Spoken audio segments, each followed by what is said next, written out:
ඔයත් මෙච්චර දවසක් පලා වර්ග ටික ගත්තේ පොලෙන්ද නැත්නම් කඩෙන්ද?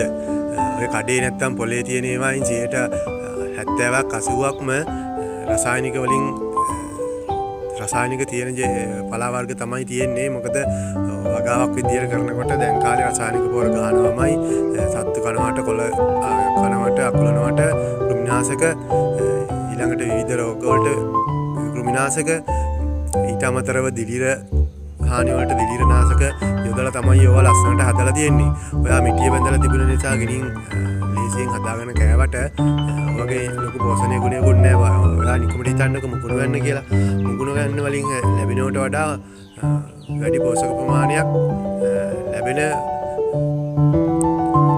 පලා වර්ගයක් තමයි මේ තියෙන්නේ පැණිතෝර ගහක්. මේකේ ලස්සන කහ පාට මලකුත් පිපෙනවා. මේවා බිම නෙමෙයි හැදෙන්නේ. ඒ නිසා ගහක් හැදෙන නිසා ගයි කාලේට පලා වර්ග කන්න බය ඔයාටත් මේක හොඳයි. මේ ගහක් වවා ගන්න පුංචි ඉඩක වදා ගන්න පුළුවන්. පොර බේත් ඕනේ නෑ.